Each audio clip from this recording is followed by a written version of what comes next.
All right, everyone, we're live now. So thanks everyone for joining. Welcome to the first official Back to 101 episode.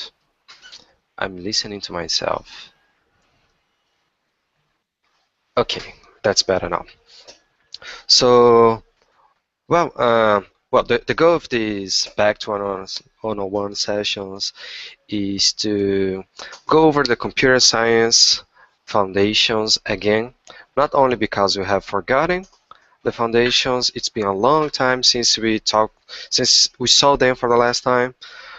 But because now that we are grown up, experienced software engineers, we see these foundations in a different way, in a way that we're not able to see them when we first saw them, right? And it happens that they are really important not only to solve algorithms, data structure problems, but also because they help us solve real world problems. So this way of thinking, this structured way of thinking helps us solve these problems, think about them in a different way, in a smarter way, and that's what I'm after. So let's go after these foundations, get smarter, and have fun. All right? So, well, today's episode is about lists and GQM. And at the end of this class, I expect you all to be data structures ninjas, abstract data types masters, and also GQM wizards. Yeah, pretty amazing, right? And more important than anything, happy. Yes, I'll make you guys happier after you know these concepts. Okay, moving on. What is a data structure? That's a question.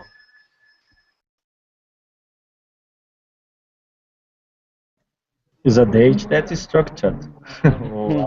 some kind of Yes, structure for data, Is a for sure. is a computational representation of something. yes, you're correct. And why do you structure your data? To facilitate a way to work with. Yes, yes, exactly. So that's where I want to get to.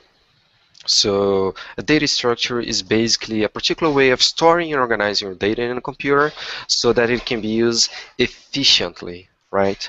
So let me give you an example. This is an example that I believe you guys have already seen because I showed it to you.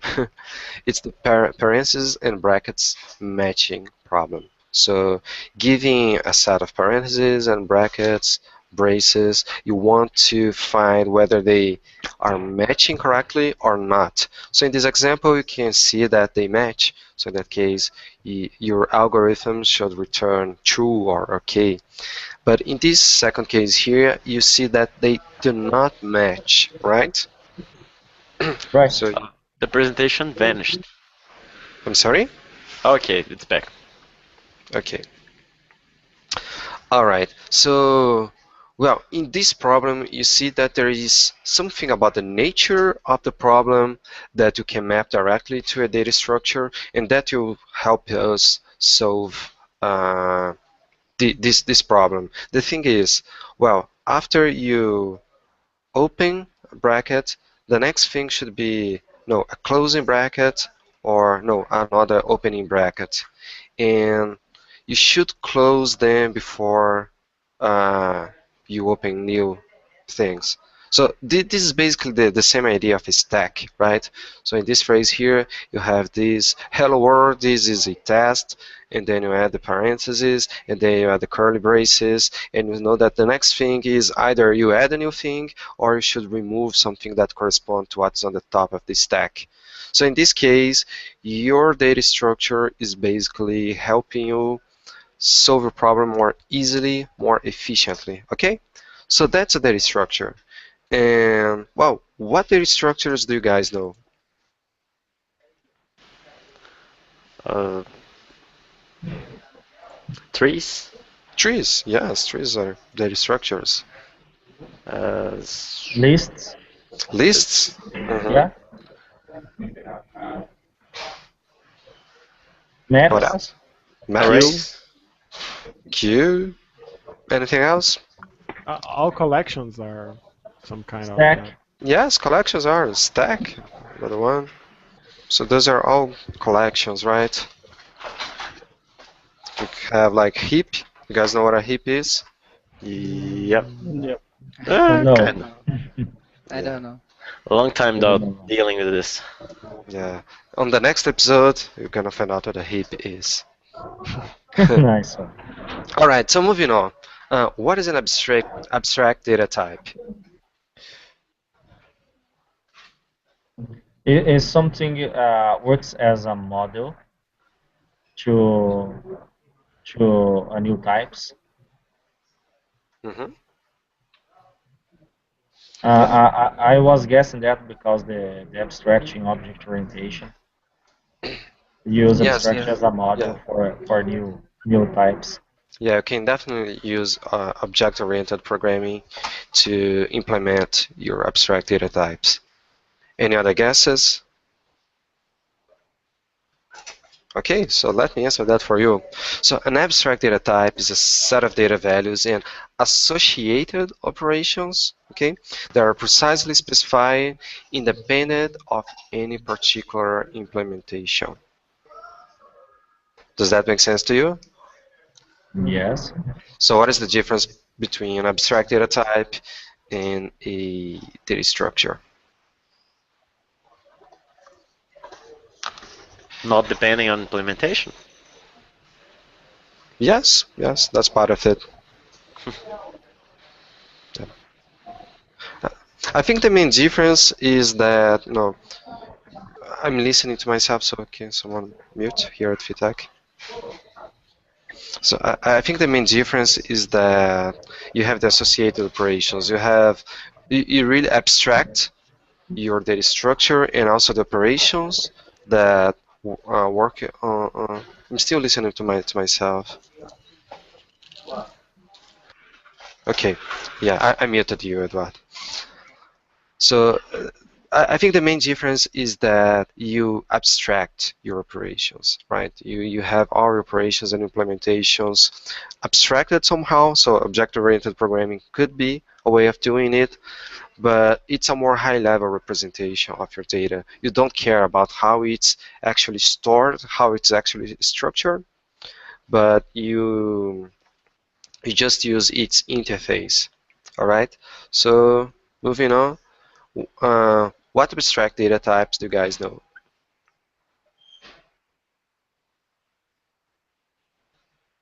Let me think about it. Hmm? map is a Yeah, data type. basically I can just copy and paste everything which is in here.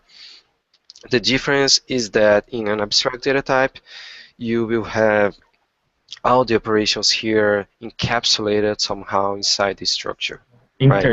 Interable. I just can't say that now. An Interable. iterable, that's something else. Iterable. Yeah.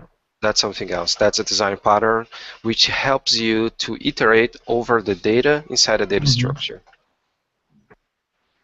Okay, you can just copy and paste here. I think the difference is how you implement these data structures and data types.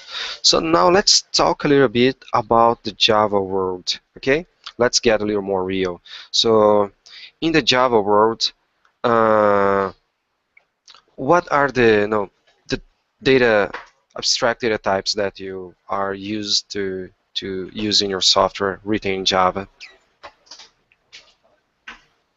Okay. Hash map is uh, Yes, one hash of map. them. Yes.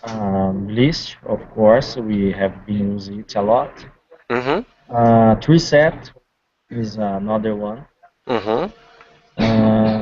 Let me think about. So, I think those are the main ones, the most mhm. important, right? So, given the Vector. concept vector, yes, I'm not Mhm. familiar with vector, but it definitely is. So, moving on. So, what is a list? Given what I have just told you about data structure and abstract data types, what is a list? Collection of items. Yeah, it's a collection of items. Is it a abstract data type or is it a data structure? This one is abstracted. Because Yes. we use array list. I'm sorry? Because we use array lists and not Uh, list. yeah, you're gonna get there. So this is, well, this is an interface, right? So it abstracts what is the implementation. Uh, so, and what is a linked list and what is an array list? Is it a question? Yes, it's a Yes. question. Uh, both are implementation of more or less the same thing that is a list, but the first one is based on object, list of objects that refer to each other, and the second one is based on array. Yes, exactly. And actually, both of them are abstract data types, but they give you a little bit of the of hint.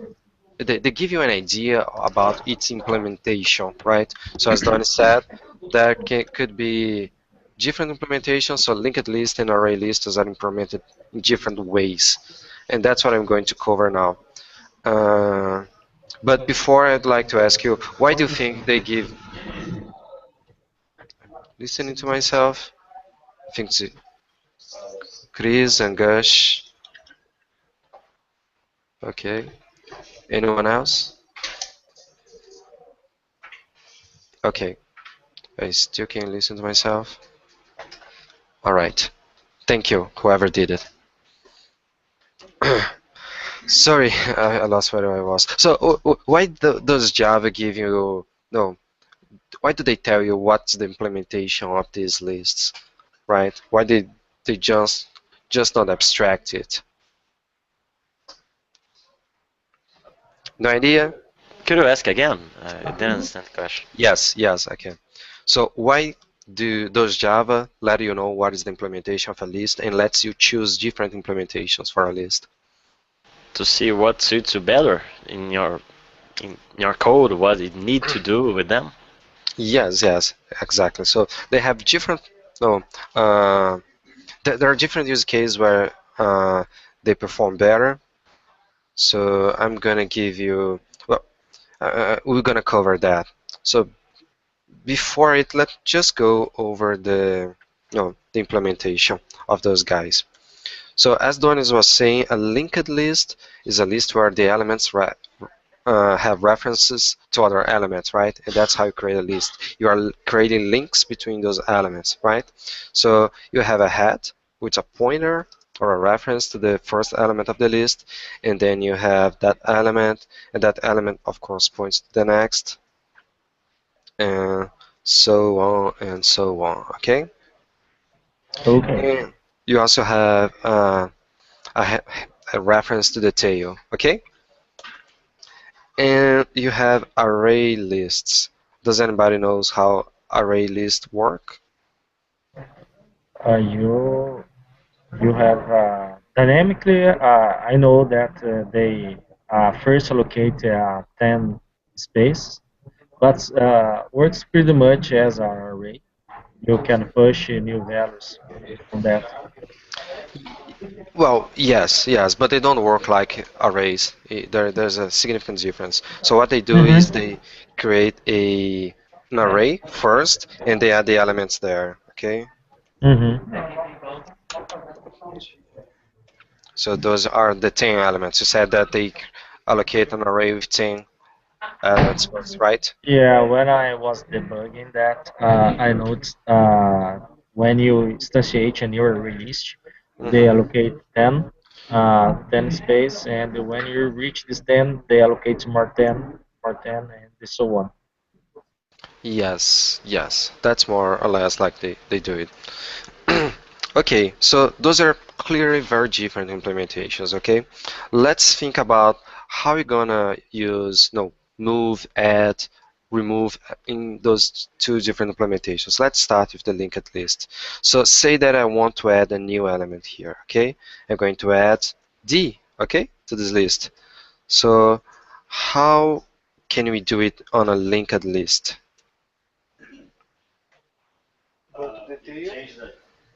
Sorry, you change the tail pointer to D and change the next pointer from C to D. Okay, yes, yes, Like this? exactly. Yes. So you just point that to D and you update the tail reference, right? So that's how you add an element at the end of a list.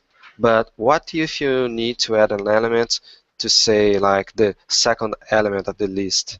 Something like add on the second position the element E. So what would you do? Change the next pointer in A and update the reference to this new element to B. Yes, exactly. But instead of A, that would be B, right? Because it's the second. So Okay, sorry. 0, 1, and 2. Okay? Well, let's just do something else. Let's just remove the last element. So how can you remove the last element? Well, Remove it's really D and simple. make C tail. Yes, exactly. And of course, you want to remove something in the middle, you can just uh, remove like 2 and then update. You update this, right? Does it make sense to everyone? Yes. Okay, cool. Uh, so now let's take a look at their array implementation. So say for example that you want to execute the same operations, right? So let's add an element here. So what do you have to do to add the element h?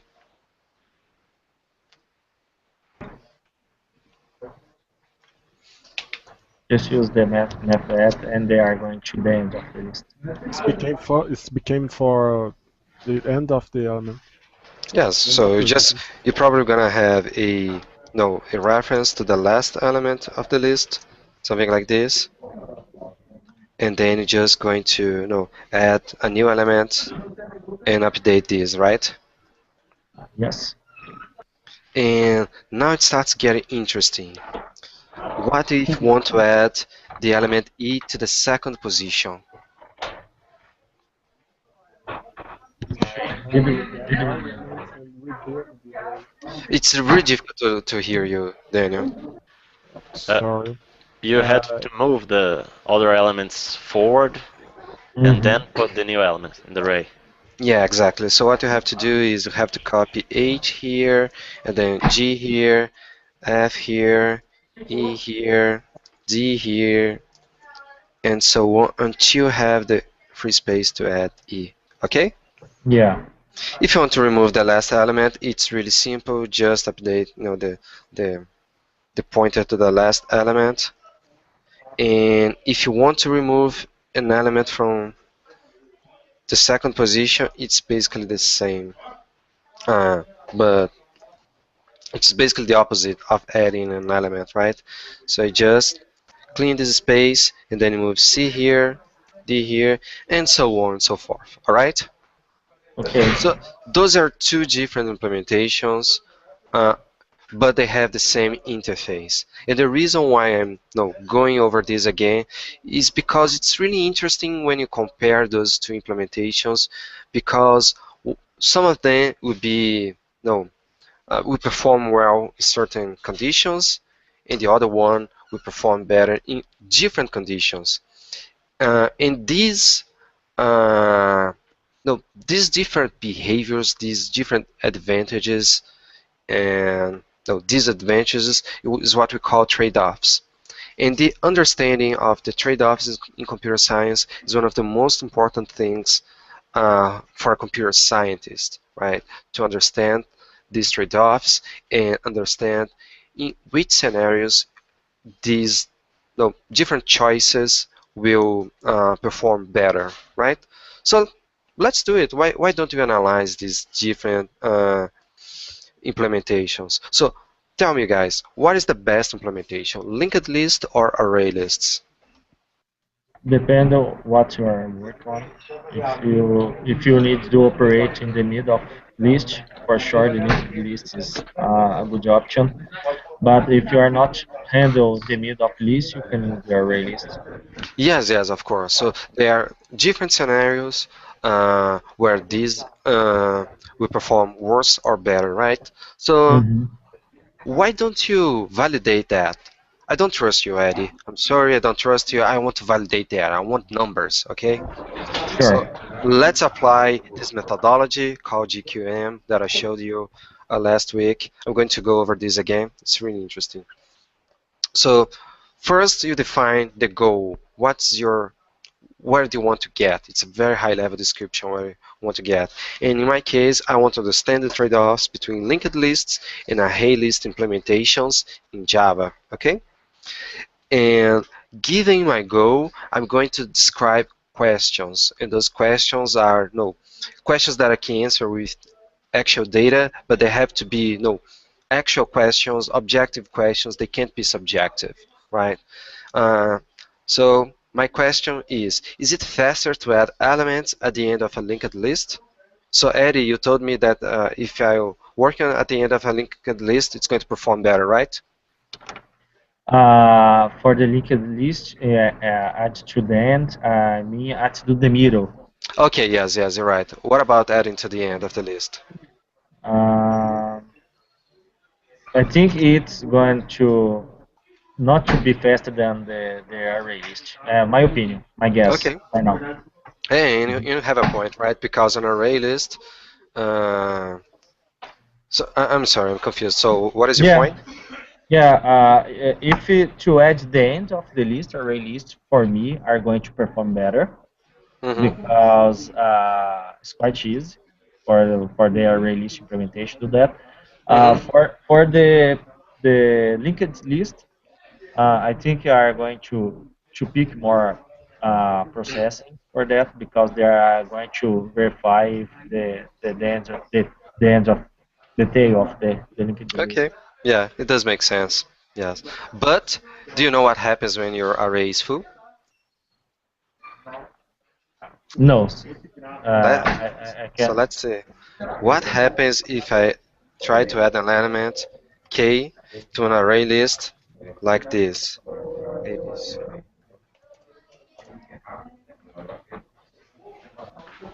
You have to allocate a new array with bigger space and then copy each element.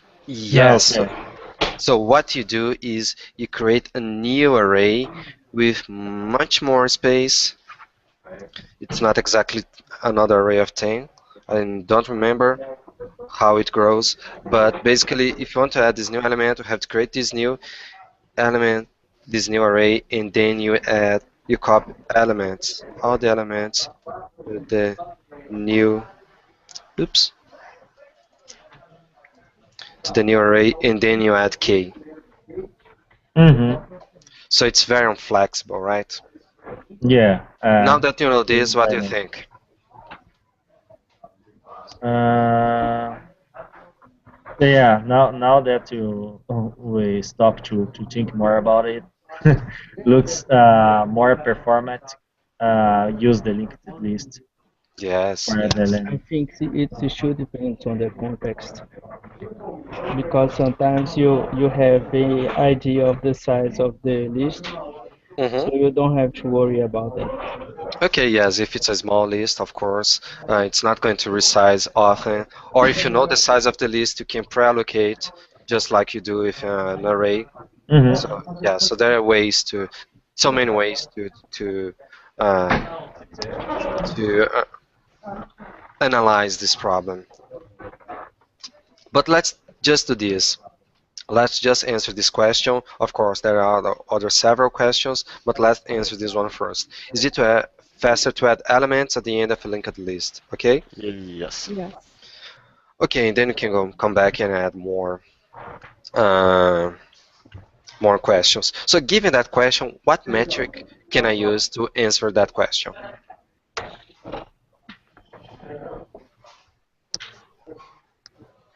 Uh, numbers of numbers of the items to handle Yes, it. I'm gonna use the number of items, but I'm also using time. So I'm adding elements and I'm analyzing the time consumed to add a certain number of elements. Okay? Sure. So that's GQM. You define your goals, your questions, and then you define the metrics that you're going to use to answer your questions. So let's see the results. Let's see what has happened. Um, and this is the result. So I added 1 million elements 10 times for each list, and I'm showing the average time to add a certain number of elements. I'm going to give you guys some time to analyze this graph.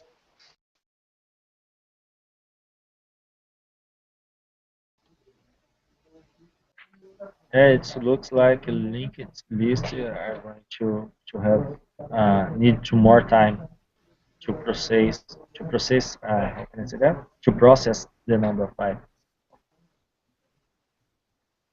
But if you have to resize the array, why is that? Why does the linked list, is the linked list more expensive? I think that's because it's faster to allocate new space and then copy the elements instead of always redirecting the pointers of tail and head and this kind of thing. Yes, yes, you are correct. So I was surprised because I knew that no, array lists had to resize themselves if you keep adding elements, and we're adding 1 million elements, so it must be resizing itself a lot of times, right? Uh, however, uh, it takes longer to do the memory allocation for an object, and by an object I mean one of these here of a linked list, and then you have to check your pointers, and you have to set different values to that object. So that takes longer than a few resizes of the array list. So that was a surprise to me, and I only found that out when I did this test. And this test is, it really proves that I can say with a high confidence that linked lists are slower in that scenario. But of course, there are many other scenarios. Uh, so yeah, the answer is no, right? It's not faster. Okay, guys, so that was today's episode. And of course, I have some homework for you, and I think this is the most interesting part, the part where you guys are going to write some code and are going to experiment with different trade-offs, different questions, and have lots of fun.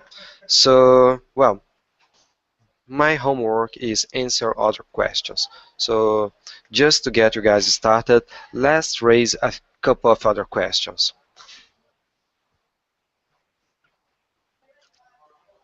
I'm listening? Is it faster to sort uh, a list with linked list? It's fast to add a item in the middle.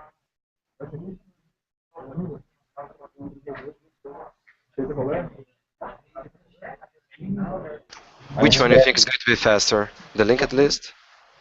This one, yes. Mm-hmm. Uh, Other one is to remove an icon. Which one do you think is going to be faster? I think they are going to be I pretty the same. Yes, I we think need to, linked list will be faster to remove an item. because you Remove just anything from the end or from the middle? the middle.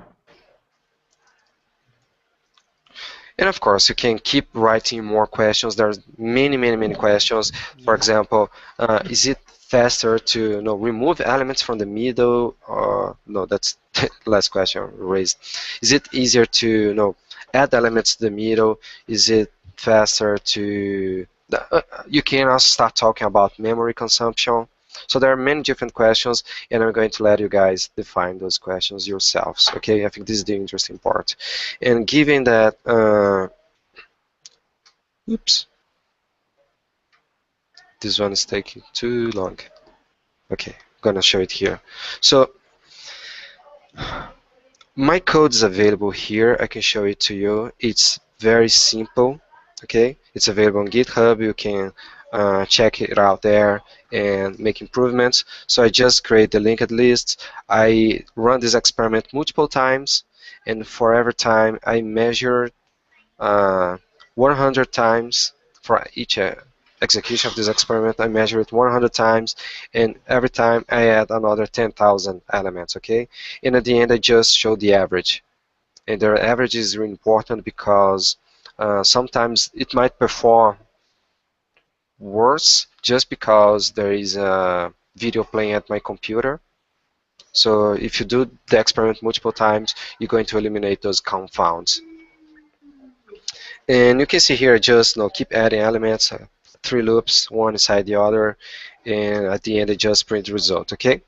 One thing about this code is that it's not very reusable. So you're going to answer many questions. Perhaps you want to improve this code so it can be more easily reused. Right now, you're going to copy and paste a lot of stuff, but maybe you want to improve it. So that's part of the homework as well. And of course, if you want to do that, you want to communicate with your friends, make sure that they know which questions you are answering. You don't want to answer the same question multiple times. And if you're improving the code, you want to exchange some ideas with your friends. Make sure that we as a team come up with the best solution, right? Nevertheless, make sure you code a lot. I know working pairs and working groups is extremely important, but in this scenario, we are trying to learn a little bit more about the foundations of computer science. Writing actual software will help you guys, all right? And there's also a bonus in this homework, which is analyzing maps and sets, which is a completely different story. You're going to have to approach it maybe in a different way, different questions, and of course, we are all eager to see the results, all right? This Okay. will give us extra credit. Yes, I'm going to give you extra credit. Nice. It's a surprise. All right, everyone. So that's it. So thanks a lot. Cheers. Thank Thank you you. Thank very you. much. Thank you. Thank you. Cheers. Okay, bye bye. Okay, Bye bye bye. bye, Bye. Bye guys. bye. Bye.